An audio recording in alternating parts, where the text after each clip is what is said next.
And welcome back to the Livingston Parish News Weekly Show, a podcast brought to you by Livingston Parish News. My name is McHugh David, publisher and editor of the news, and this is from the Cheap Seats. It's where I get to sit down with this gentleman and we talk about what's going on in Livingston Parish athletics. I'm going to let him introduce himself this morning. Good morning, sir. Good morning. This is Rob DeArmond, sports editor with the Livingston Parish News. Plenty to talk about today, so we're going to move at a very intense tilt, I guess you can say. First and foremost, trying to wrap up some of these fall sports. Football is going to continue, but cross country has wrapped up, so we're going to talk about that in a second. But we're going to start off with playoff football. We had three teams go: Walker, Albany, and Denham. Denham was the only team that won, so we're going to start with the two whose seasons have come to an end. Let's start with Walker. Kind of, if I remember correctly, kind of a barn burner down there in Ascension Parish. Yeah, it sure was. At one point, Walker, I believe, was down 20-0. They come back, take a lead. They go back and forth probably within the last 5 minutes or so with East St. John. And Walker's going on, I think, on their last drive, if I remember correctly, no timeouts. They go to hook and ladder play, get it down in there, and I think it was a 20-something yard field goal, and they kick it with a few seconds left, and it bounces off the left upright to kind of end the game there. So just a furious finish, just didn't go their way. Sure, and that happens a lot in football. Sometimes you get a shot at the end, you got to make it count. Some folks called that the game of the week, or just across the board in football last week for preps, and just watching. I went back. It's on YouTube if you guys want to go take a look at it. It was really playoff football. You got to make everything count, and it's one of those things where they just came up, missed it by that much, as they would say. Right. The thickness of an upright. That's it, I suppose. Albany as well, unable to pull out a W in their first round playoff game. Went to Lakeshore. It was 27-8 there. Albany got that score with about 30 seconds left. Lakeshore put together some long drives to get it done. Talking to Coach Glory, it was, he said Lakeshore didn't do anything that we weren't expecting. It was exactly what we thought they were going to do. But he was really pleased with the way his team played. Just in talking to him, he's got a lot of guys coming back, and he said, but really pleased with what they did in his first year, and he's ready to already start working on it coming for the new season. Sure. And last, but certainly not least, the only team that's still left alive is Denham Springs. Big win, dominant win to kick off both the playoffs and, not their first home game in the stadium, but first home playoff game in the Newham Stadium. So they got a long way to travel, but let's first talk about their win over Covington, I believe. Sure, yeah. It was 39-6. It's one of those, you go back and look at it, and the defense did not give up a first down in the second half to Covington. I think Covington had 3 total. Their one score came on a 70-yard touchdown run. So you kind of get an idea of what was going on there with that. And then, Denham Springs' plays, they got a big night from Andrew Goodwin, kind of waiting on that, all season long from him, the tight end. And then their running backs, both of their running backs had went over 100 yards there, Cam Kelly and Ray McNeely, which is, so they kind of get a little mix there. They also use both quarterbacks, Reese Mooney and Jerry Horn. They both of them, and I just literally talked to Coach Beard a couple hours ago this morning, and he said we're just trying to get that spark, and so far with that quarterback situation, neither one of them's kind of giving it to them. So it's he said we're going to keep doing what we do, and until we get that spark, we're going to keep doing it. Going into this game up in Benton, it's one of those things where you talk about trying to beat the trip before you beat the opponent. It's you're looking at a 4+ hour drive up to the Shreveport area there, and they're trying to get buses figured out and things like that. And but it's like I told him, he said it's one of those things where we've done this type of stuff, so I would hope we're kind of ready for it. And he said we kind of want to be the storm instead of people taking the storm to us. Yeah, I think that's one thing that he's really focused on is they remember, okay, we got to the second round last year. We lost out. They kind of have a bitter taste in their mouth from that. They kind of want to get over that hump, if you will. get on to the next round. But they know in order to do that, they got to get past Benton and everything that the trip entails, and then playing Benton. You look at their scores, a lot of points scored, but when talking to Coach Beard, he said you don't know if that means that these teams that they're playing can score a lot or they're not playing defense well. So you kind of try to figure out where you're falling in with that. So that's it. They just want to try to get over the hump right now. And not only the trip you got to beat, but it's going to, much like what LSU had to deal with at Arkansas this past weekend, it's going to be cold. Correct. Just they're going to deal with that, and I'll slip into some cross country here, but that's the temperature change. You go for so long with it being kind of regular or normal, and then when you get to these crunch time games, it kind of switches on you. But that's part of the deal. Sure. So let's talk about cross country. Sure. Because they headed up to Natchitoches for the state finals state race, which is held at Northwestern every year. They've just got a beautiful course up there. Unfortunately, real cold. Yeah. And in talking to the coaches that I talked with, that was the biggest thing. Coach McLean at Denham said, you work, like I said, you work in certain conditions during the year, and then you get up here, and it's and he said kids in South Louisiana, they're used to one temperature all throughout that season, which is hot and humid. And then you get ready, and here you are, and he said it was kind of funny. One of his runners, she was very vocal about how cold it was, but he said she probably ran the best race, and that just goes to show you that sometimes your body just kind of takes over, and you say, okay, let's go. So just some really, really solid finishes. Division I girls. Walker's girls finished 7th. Denham Springs was 15th. Live Oak was 20th. Brooke Fontenot of Live Oak was the top parish finisher. She finished 24th. Ava Patero from Walker was 37th. And from Denham Springs, Alexis Doros was 72nd. So pretty solid showings there for the teams. On the boys' side, Walker and Live Oak went. Walker finished 9th. Live Oak was 19th.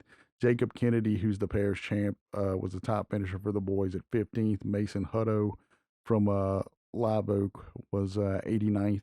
And in Division II, Caden Boudreaux from Albany finished 6th, I believe. And then the boys, Nolan McLean finished 50th. He was their top finisher there in Division II. And then Division V boys, Luis Rodriguez from Marpol was 8th. So he turned in a really solid finish there. Yeah, very solid finishes from the lady from Albany and the gentleman from Marpol, top 10. So congratulations to those two, and congratulations to the large school finishers as well. And sorry about the weather.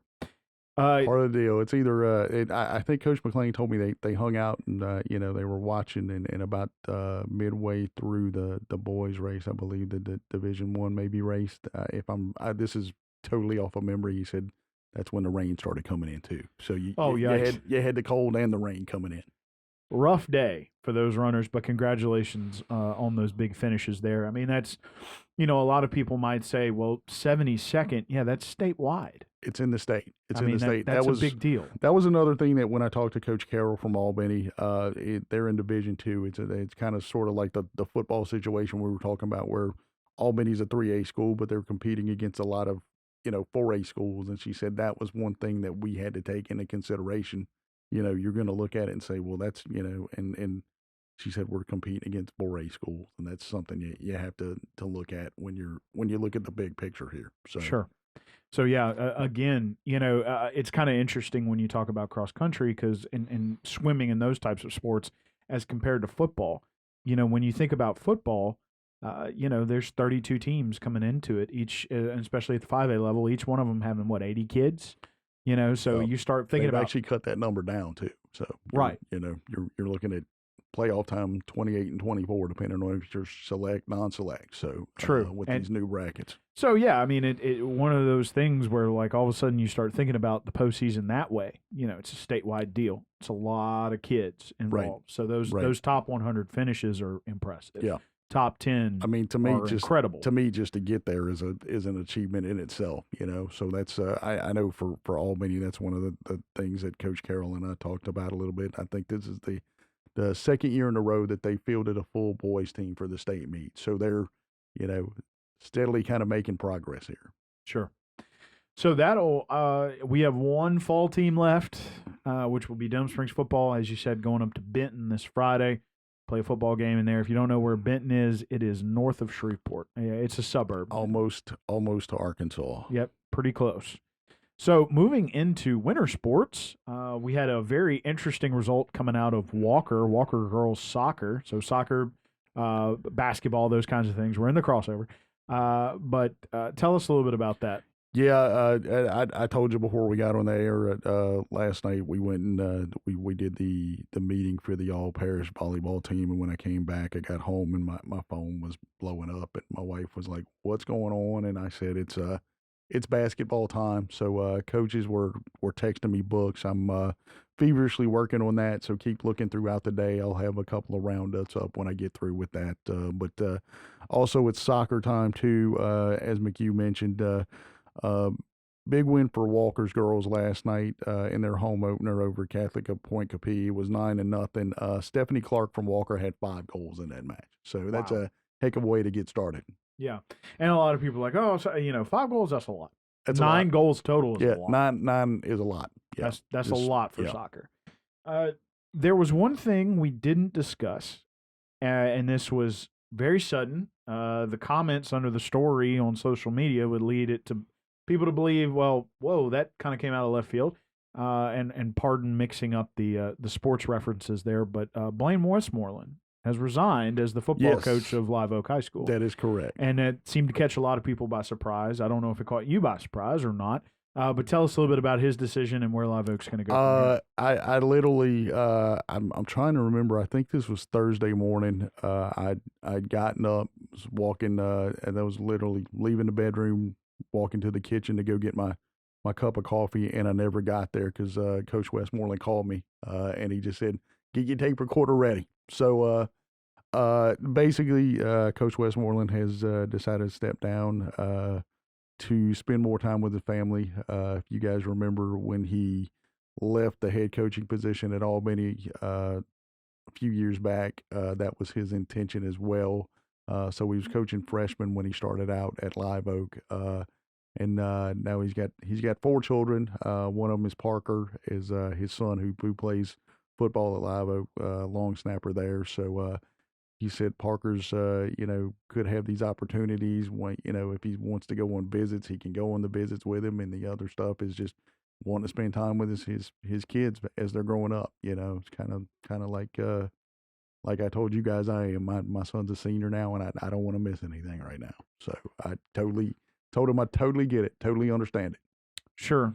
Any indication on the timetable Live Oak has to go after another coach? I talked with Jesse Cassard, the athletic director and baseball coach at Live Oak. He said they like to move quickly with the process and just try to get it done. Not rush it, but kind of get it done as quickly as they can. So obviously you'll be keeping tabs on that, and he'll be staying in touch. Yes, absolutely. That's what he said. He said, "I'll stay in touch with you during the process." So, well, if you'll go ahead and now introduce yourself, sir. We also have we hadn't touched on this. My bad. Hadn't touched on this. Albany also has a new basketball coach. Oh God, yes. Yeah, we were trying to wrap up. I was so focused on wrapping up the fall sports. I told you when we got in, I was like, man, okay, what is not going on right now is pretty much the operative deal. But Brandon Wagner, who's a former athlete at Amite High, and as I got to talking to him, I actually, when he played at Amite, I worked in Hammond, I actually covered him too. So these are the small circles coming together. And the situation here was last week, John, if you guys remember, he was the former Springfield coach that Albany hired over the summer to coach their team. Coach or Principal Sammy LaCara called me and said he was resigning for personal reasons, so they kind of have to automatically go into search mode. Literally, I think their first game is Thursday at Fountain Blue, so literally they're in search mode. In the meantime, Danny Goodwin, who's been a part of Albany programs for a long time.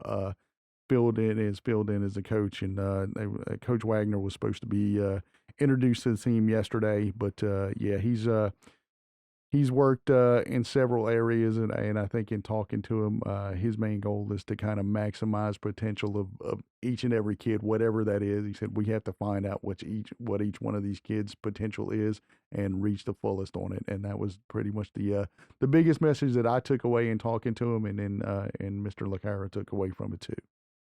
So my apologies to Coach Wagner, and congratulations. Like I said, I'm so focused on wrapping up the fall sports here. So, all right. Well, thank you, sir. This is probably I don't remember crossover season being this busy at this point in the year. It's just really busy. Sure.